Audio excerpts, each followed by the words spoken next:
Anda itu kan sedikit. Kalau ditantang untuk berdebat ya, tidak ada yang mau. Cobalah, saya tantang nih. Habis saya ngomong gini, siapa yang berani membantah dalil-dalil ini tadi? Siapa? Coba saya tanya, siapa sih yang suka ngajak-ngajak ke khilafah itu? Sistemnya seperti apa? Saya mau ikut kalau ada. Kalau katakan radikal, seakan-akan kita menuduh orang Islam radikal. Tidak. Orang Islam justru tidak radikal di Indonesia ini. Ada seorang tokoh ini, baru kemarin bilang nih, umat Islam tersinggung karena pemerintah menuduh orang Islam radikal. Pemerintah yang mana yang nuduh? Pak, di negara Islam itu tidak ada korupsi. Lah, di Saudi Arabia korupsinya banyak.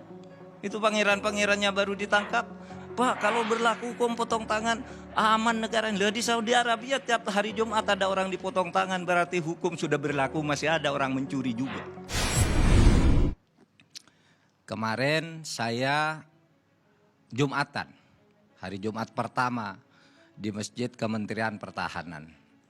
Keluar dari masjid kepada wartawan yang sudah mengerubungi saya bilang, enak nih ceramah di masjid, bagus. Kemenhan, ceramahnya sejuk, bicara soal pendidikan bagi anak-anak untuk mengantar masa depannya. Jadi kalau berceramah di masjid itu ya seperti itu, menyejukkan dan tidak mengadu domba.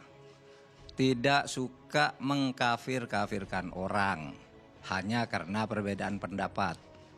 Nah, itu yang saya katakan. Dan berita itu benar sih, seperti disiarkan oleh TV-TV. Tapi kemudian kan memang ada rombongan-rombongan hoax itu yang selalu membuat berita itu dipelintir. Bahkan ada yang datang ke saya, katanya akan mengadukan sebuah situs, minta izin saya karena telah memelintir pernyataan saya itu, yaitu satu situs namanya kalau tidak salah Law and Justice. Situs itu menulis begini, Mahfud MD melarang orang mengatakan kafir di masjid. Itu berita yang menyesatkan karena saya tidak pernah melarang orang mengatakan kafir di masjid. Saya bilang jangan takfiri. Takfiri itu suka mengkafirkan orang yang berbeda. Kalau misalnya orang tidak pakai cadar dibilang kafir. Orang kalau tidak begini dibilang kafir. Kalau tidak ikut sistem ini dibilang kafir. Padahal pendapat itu banyak. Jadi saya katakan jangan takfiri. Kalau soal kafir saya sendiri sehari minimal 10 kali menyebut kafir. Minimal 10 kali. Kenapa dilarang menyebut kafir? Orang kafir itu memang ada di ayat Al-Quran. Misalnya di mana? Saya setiap hari Bang Karni membaca surat Al-Kahfi, surat Yasin, dan surat Al-Waqiah, dan surat Al-Kafirun. Itu semua ada kata kafirnya.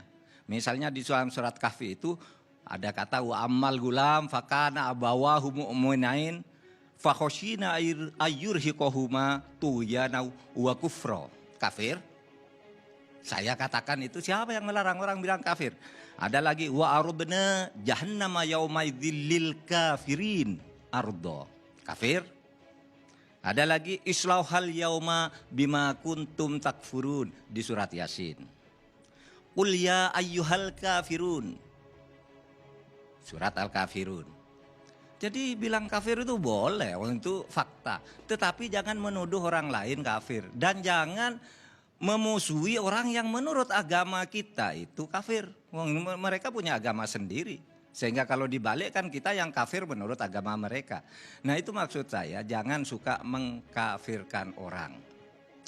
Nah, ini yang membelok-belokkan berita begitu, itu kemudian dikembangkan oleh rombongan-rombongan medsos yang sebenarnya pengikutnya hanya beberapa ekor aja gitu. Mengembangkan itu seakan-akan gawat, Mahfud MD melarang bilang kafir. Nah, saya bilang kafir, sekarang aja saya mau bilang kafir. Bahwa kafir itu banyak gitu. Yang penting jangan suka mengkafirkan orang dan jangan menimbulkan permusuhan karena agama itu adalah untuk kedamaian diturunkan ke muka bumi. Itu visi, bagian dari visi pemerintahan tentang hubungan agama dan negara dan Al-Quran. Saya punya keyakinan bilang kafir itu boleh, tapi jangan mengkafir-kafirkan orang hanya karena memilih jalan atau memilih faham bahwa misalnya sistem kenegaraan di Indonesia ini adalah sistem yang sudah sesuai dengan syar'i. Lalu bilang begitu dibilang kafir. Mari saya jelaskan sekarang. Di dalam Islam ya, ada ajaran tentang khilafah. Ada, saya nanti bacakan dalil-dalil. Tapi tidak ada di dalam Islam itu ajaran tentang sistem khilafah. Paham? Baik, saya bacakan nih dalilnya.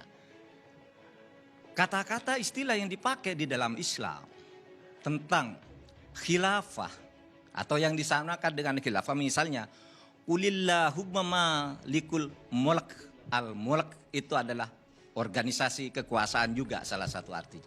Ada lagi waja'alnakum khulaif. Sayalah Allah yang menciptakan khalifah.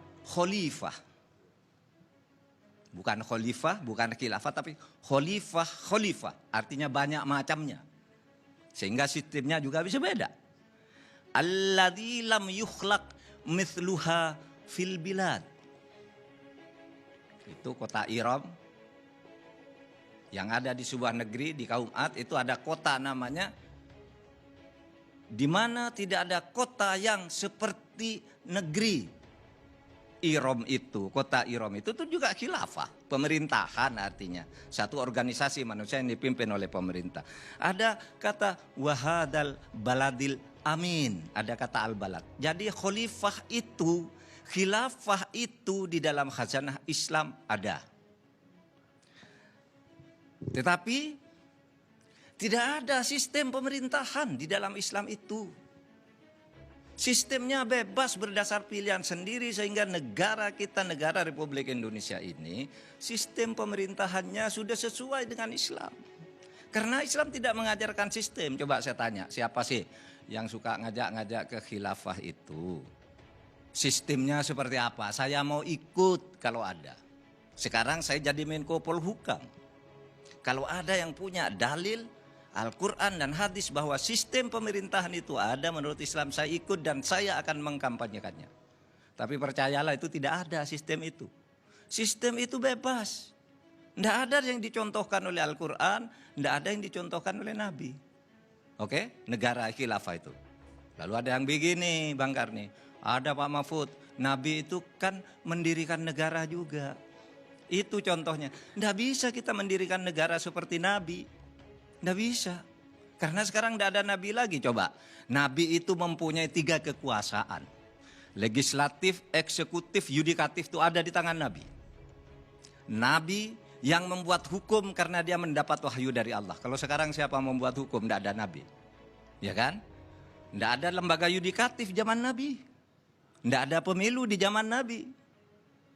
Tidak ada menteri di zaman nabi. Nabi pegang legislatif, eksekutif, yudikatif.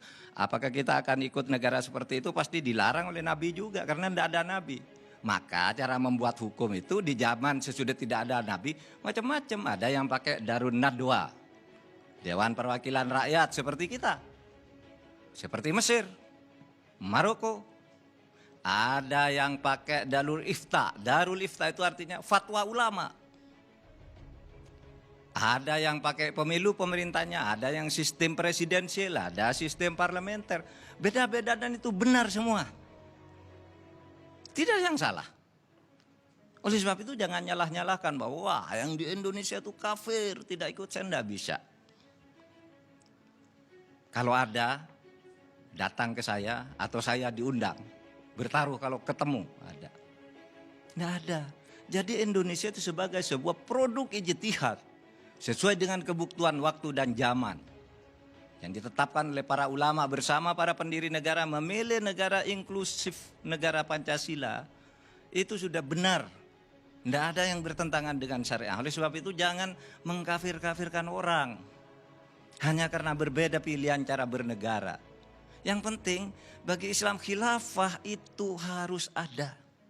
Tetapi sistemnya bebas, yang terpenting maqasidus syar'i. Apa maqasidus syar'i? Maksud diturunkannya ajaran tentang khilafah itu apa? membangun keadilan,